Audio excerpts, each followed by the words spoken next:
Hello again everyone, welcome back again di Bitcoin Update. Happy weekend buat teman-teman semuanya. Guys, saya baru sempat update untuk market Bitcoin after NFP dan unemployment rate kemarin. Jadi before itu sebenarnya ada pembahasan tentang bagaimana manipulasi candle monthly itu bisa sangat mempengaruhi ya aktivitas trading di hari pertama pada bulan yang baru, dan tampaknya kita melihat efeknya itu terjadi pada market di tanggal 1 Agustus kemarin. So guys, anyway, kita juga tahu ya bahwa dari segi data news event, data ekonomi, akan ada rilis data non-farm payroll dan unemployment rate pada hari Jumat lalu, dan itu tentu saja meningkatkan ekstra volatilitas. Jadi kalau misalkan dalam satu hari itu kita tahu bahwa candle opennya tanggal 1, NFP-nya sama unemployment rate-nya juga akan rilisnya tanggal 1 teman-teman. So technically itu meningkatkan dari segi volatilitas market. Dan sekarang kalau kita lihat Bitcoin sitting below 113.000. Apakah itu sesuatu yang bisa diantisipasi? Apakah ini adalah bagian dari koreksi? Apakah ini adalah justru dip atau discount buat teman-teman considering good buying opportunity? Nah, kita coba bahas di video ini. But before kita lanjut, guys, saya cuma mau make a deal dengan kalian ya. If you guys can help me achieve 1,000 likes button, maybe tomorrow we'll do another live streaming untuk ngasih update ke teman-teman untuk potential, a lot of potential di market ya. Jadi either itu altcoins, either itu Bitcoin, either itu looking for buying the dip opportunity dan bla bla bla. Nanti kita bakal bahas di live streaming tersebut, karena saya rasa kita bisa lebih responsible kalau misalkan kita tanya jawab secara langsung ya. So guys, saya mau kasih update sedikit terkait dengan kondisi data ekonomi yang dirilis pada Jumat lalu, tepatnya pada hari Jumat ya. Cuma hari Jumat ya teman-teman, baru 2 harian yang lalu sih ya. Oke, so what do we have here ya? Pertama, kalau kalian lihat ya, dari non-farm payroll angkanya itu di bawah forecast, jadi dapatnya di 73.000. Sebenarnya bukan itu concernnya guys. Concernnya adalah revisiannya. Menurut saya ini terlalu jahat. Jadi non-farm payroll sebelumnya itu di 147.000. But after release data kemarin, revisinya itu turun jadi 14.000. Ini jelas menurut saya udah bukan lagi udah bukan lagi revisi. Jatuhnya udah manipulasi data guys. Ya dalam tanda kutip, sebelumnya 147.000 and then nggak sampai 10%. What? Gitu kan, kayak ini nggak make sense gitu kalau menurut saya. Jadi penambahan tenaga kerjanya segitu, cuma 14.000, and then mereka bisa claim unemployment rate bulan lalu itu turun dari 4,2% ke 4,1%. Well, it doesn't make sense. But okay lah, let's say kita tahu unemployment rate itu kan termasuk dengan labor force ya. Artinya bisa dibilang orang-orang yang udah memasuki usia produktif. Jadi kalau misalkan ternyata mungkin di bulan Juni atau di bulan Juli nggak terlalu banyak, ya bisa jadi gitu kan. Makanya unemployment rate-nya malah cenderung turun.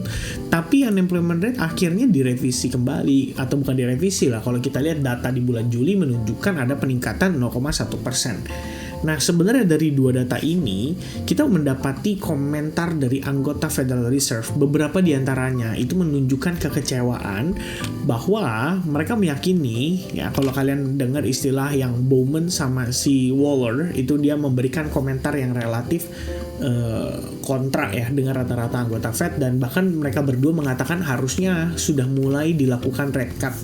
Jadi rate cut itu harusnya udah berjalan. Nanti kalau butuh penyesuaian di tengah, ya tinggal dilakukan penyesuaian. Ibaratnya seperti itu kalau katanya Bowman dan katanya si Waller. Jadi dua orang ini ngasih pandangan yang dimana harusnya rate cut sudah berlangsung gitu. Nah, tinggal pertanyaannya adalah kalau kita ngelihat dari segi data seperti ini, apakah harusnya Fed itu punya concern ya kan? Karena dari maximum employment-nya itu berarti bisa jadi terancam. Ibaratnya kan seperti itu ya teman-teman sekalian. Nah, ini menciptakan sebuah kalau kita bilang pyramid effect ya, di mana Trump akhirnya memecat orang yang bekerja di BLS ya. BLS ini adalah Bureau Labor Statistics, merupakan ya seperti judulnya teman-teman ya, lembaga yang melakukan perhitungan secara statistik, dan di sini dipecat ya yang di bagian menghitung data tenaga kerja atau labornya.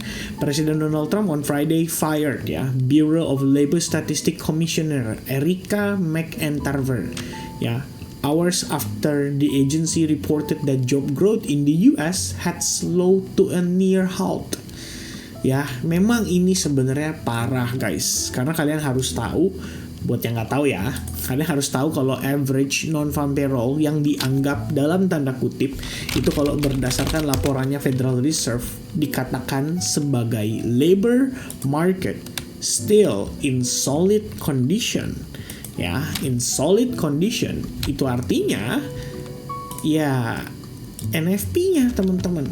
Jadi di sini dilihatin ya, labor market conditions remain solid ya, kata kuncinya di sini, dan ini dirilis tepatnya 1 hari sebelum NFP.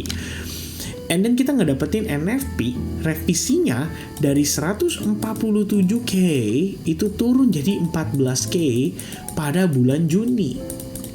Ini artinya tidak valid guys.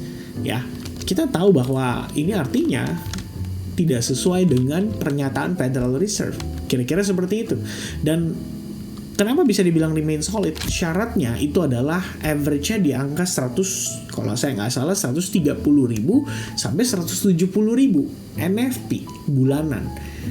Jadi kalau kita dapetin angkanya di 14.000, jelas ini menimbulkan pertanyaan besar ya, bahwa apakah iya labor market still solid? Jangan-jangan udah nggak solid.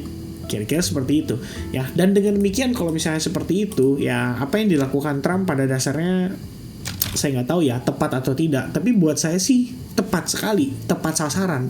Kenapa? Karena kita tahu ya teman-teman sekalian, berarti kerjanya nggak bener, intinya itu ya. Lu kalau revisi sampai sejauh itu berarti lu kerjanya nggak bener ya kan. Sebagai lembaga statistik ya harusnya menaruh konsentrasi penuh 100% di situ perhitungan itu ya. Jangan sampai ada miss.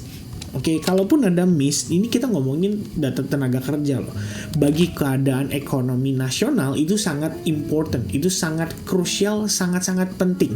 Dan kalau missnya sampai sejauh itu, obviously menimbulkan pertanyaan besar gitu kan. Apakah ini jangan-jangan dari segi ekonomi udah melambat gitu. Cuma kita nggak tahu gara-gara selama ini kita ngelihat angkanya bagus terus. Kan begitu teman-teman, ya kan?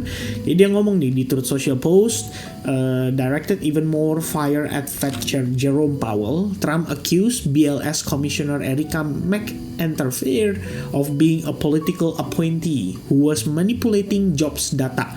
Jadi dia bilang katanya jobs growth waktu sebelum pemilu itu dibagus-bagusin katanya. Ternyata setelah pemilu yang menang Trump baru ditunjukin nih yang asli-aslinya gitu ya. I was just informed that our country's job numbers are being produced by a Biden appointee ya. Jadi orangnya Joe Biden lah ibaratnya teman-teman.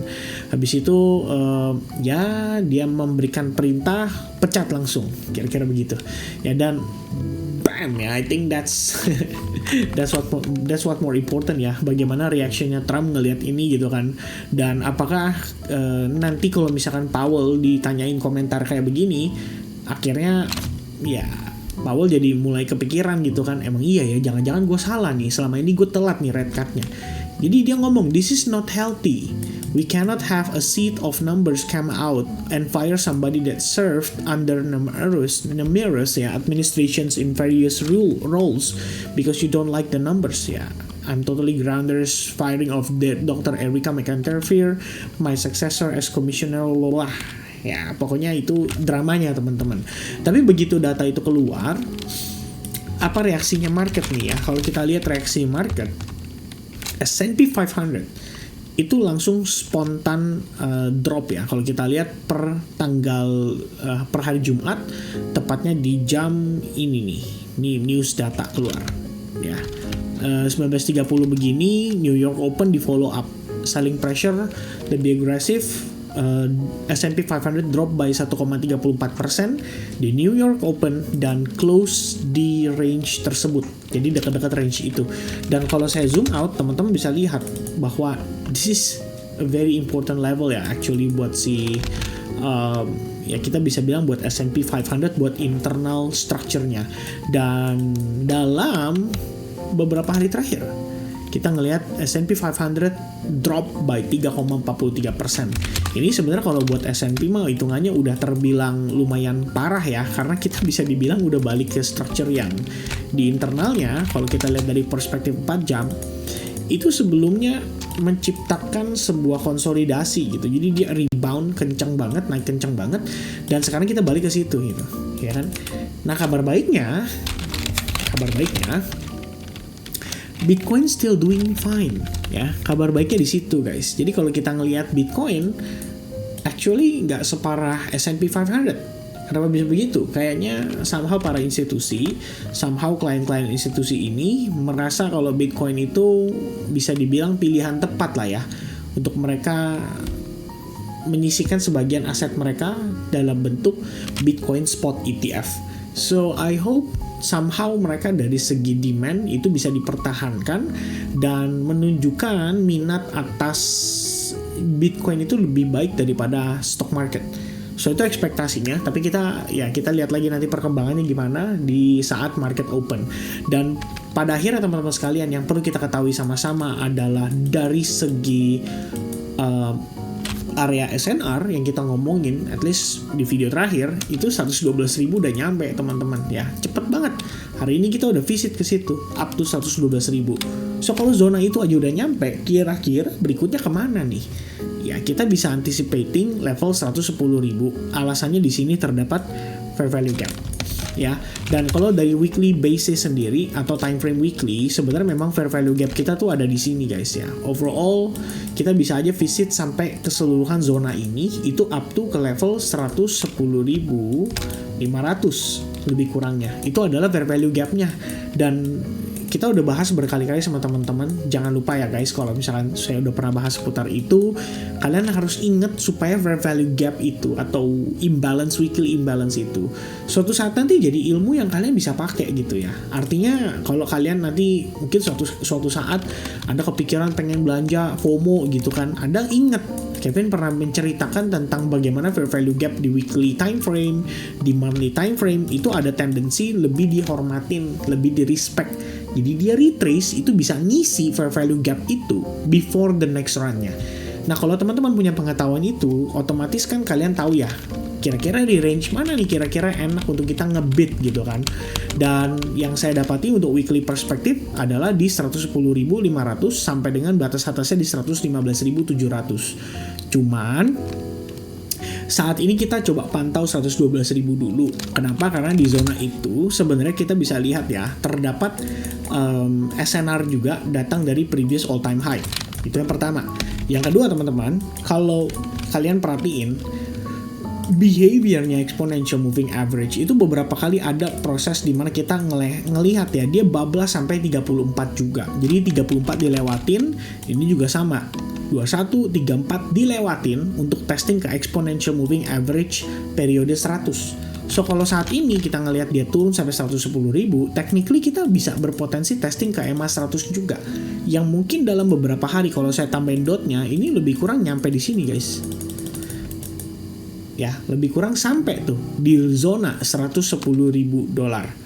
Okay, so here's my opinion teman-teman sekalian. Kalau kita lihat dari perspektif tersebut, ada possibility lah mungkin Bitcoin di sini after visiting 112.000 kita mungkin bisa retrace dulu.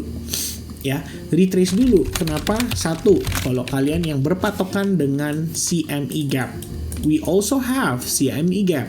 Yang harusnya begitu nanti open nih di hari Senin itu kan ada gap ya di bawah. Itu berarti bisa di bawah dulu naik sampai 113.000 atau bahkan 114.000. Oke, yang kedua yang kita punya pertimbangan lagi adalah dari segi liquidation-nya guys. Di atasnya gendut banget sekarang.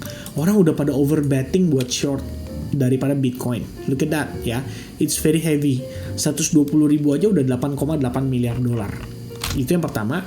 Yang kedua, kalau kita lihat dari segi funding rate, sebenarnya sih funding rate nggak terlalu gimana banget ya. Cuman coba kita cek dari yang utama aja teman-teman ya. Oke, funding rate sih sebenarnya nggak gimana banget. Cuma kalau kita lihat beberapa daripada funding rate ini itu udah mulai kelihatan ada yang negatif ya. Negatifnya bahkan lebih banyak teman-teman tuh. Ya gendut-gendut lagi posisinya ya kan. Ini kalau udah kayak gini biasanya kita tahu market itu lagi dalam keadaan heavily short the market ya. Jadi bisa mengundang yang namanya short squeeze. So I think Bitcoin bisa aja diangkat dulu nanti untuk nge-squeeze short positionnya dan akhirnya ya terjadilah liquidation masif dan lain sebagainya. Ini kalau kita lihat dari perspektif daily kan hari Sabtu close nih 4 jam lagi itu close di hari Minggu teman-teman. Itu berarti udah nyiptain fair value gap. Oke, fair value gap batas atasnya di 115.000 lebih kurangnya di sini. Nah itu 115.500 seandainya defisit aja ya kita bisa bilang ini pun masih berpotensi untuk menciptakan lower high. So technically nanti teman-teman bisa menambahkan berupa trendline seperti ini dan jadinya kita ngelihat nanti potentially jadi channel itu bisa jadi salah satu pertimbangan. Tapi overall mungkin yang jadi patokan saya pribadi ya saya akan lihat ini lebih kepada trendline tersebut atau lebih kepada resistance-nya dari previous support karena kita punya pertimbangan di zona itu terdapat fair value gap itu aja ya. So my concern adalah ngelihat Bitcoin naik itu bisa jadi potentially untuk dia creating lower high. Baru kemudian kita ngomongin deh teman-teman ya gimana kira-kira planningnya once the price itu visit ke zona ini gitu kan. Antara kita bakal dibawa naik dulu untuk nge-sweep liquidity sebagian yang tadi supaya nanti turunnya lebih enteng atau malah kita dibawa kondisinya sok kalian dibanting turun kenceng tapi ntar recovery-nya kayak V-shape ya set cepet gitu biasanya sih kayak gitu ya. Ini terjadi 2 kali di sini. Oke, apakah this time akan terjadi kondisi yang sama ya kita belum tahu teman-teman ya. Saya juga nggak mau terlalu banyak menebak-nebak gitu apalagi next week kan sebenarnya nggak banyak news event ya. Jadi saya ngerasanya mungkin market hanya akan following the trend yang terbentuk during the weekend atau during previous week. Itu pertama. Yang kedua teman-teman, kayaknya masih dibayang-bayangi oleh rasa kekhawatiran sehubungan dengan tarif Trump ya kan tarif Trump rencananya mau diterapin ya per tanggal 1 teman-teman, per kemarin lebih tepatnya. Tapi kalau saya lihat sih kayaknya somehow market nggak terlalu concern ke sana ya, kita nggak terlalu memperhatikan gitu kan. Malah kayaknya market untuk Bitcoin sendiri sentimennya itu terciptanya lebih karena khawatir gara-gara outflow-nya 18 juta, 18-12 juta dolar guys. Well, such a big event ya, such a big number teman-teman. Jadi buat saya juga nggak heran sih. Nah kita lihat aja tren outflow ini berlangsung berapa hari ya. Dari situ mungkin kita bisa ketahuan apakah para pelaku pasar ini sudah memiliki kesiapan ya untuk mengatakan bahwa this is the cheap price gitu. Kalau belum ya udah kita bakal lihat dia turun terus tuh sampai ke 110.500 itu. Itu mungkin yang bisa diantisipasi sama teman-teman untuk saat ini. Dan sekedar info ya teman-teman, maksudnya ini bukan bermaksud gimana, cuman dari saya pribadi aja dari kemarin itu sebenarnya udah langsung memutuskan untuk I think I'm gonna look for short gitu ya. Jadi saya short the market, looking for the opportunity, memanfaatkan break and retest gitu. So this is my setup ya previously, but sayangnya teman-teman saya make a bad decision. Hari ini saya coba untuk close lebih early karena saya pikir market bakal dibawa konsolidasi biasa lah ya during the weekend. So saya nggak mau terlalu involved di banyak transaksi. Toh minggu ini juga beberapa setup saya yang perform itu udah ada dan saya udah tinggal nge-keep profit yang saya punya aja. Tapi ternyata unexpectedly malah sesuai dengan ekspektasi. Jadi kalau setup itu saya pertahankan, probably saya udah profit 3R ya. Good banget untuk mengawali minggu ini guys. Secara mental capital itu bagus gitu. Tapi saya rasa gak perlu terlalu dipusingin ya. Itu biar gimana pun setup ada tepat ada salah gitu kan ya. Dan yang penting kita ngerti risk management. I think that's more important above everything teman-teman. But for now secara bias baby udah bangun guys ya. It's time to make a milk ya. Saatnya bikin susu. So anyway guys ya, overall bias yang saya perhatikan untuk saat ini di Bitcoin technically still bearish. We have a potential untuk retest ke level-level tertentu. Jadi buat saya pribadi ngelihatnya ya we do have that opportunity ya untuk dapat harga murah, dan harga murah itu tergantung nanti teman-teman mau manfaatin atau enggak ya. Tapi nanti selengkapnya kita coba bahas ya, barangkali like saya tercapai 1000 gitu kan. Kalau 1000 achieve ya deal-dealan dari saya, kita mungkin akan coba untuk live streaming ya guys ya. Dan untuk saat ini sebagai penutup, perhatiin, ini tipsnya ya teman-teman, perhatiin structure di time frame kecil. 30 menit still bearish. So as long high point ini nggak di take out, sellers itu artinya masih mendominasi pergerakan harganya. Jadi dia bisa aja turun sampai 110.000 sekaligus kalau seandainya kita nggak balik close di atas level tersebut. Ini yang paling dekat.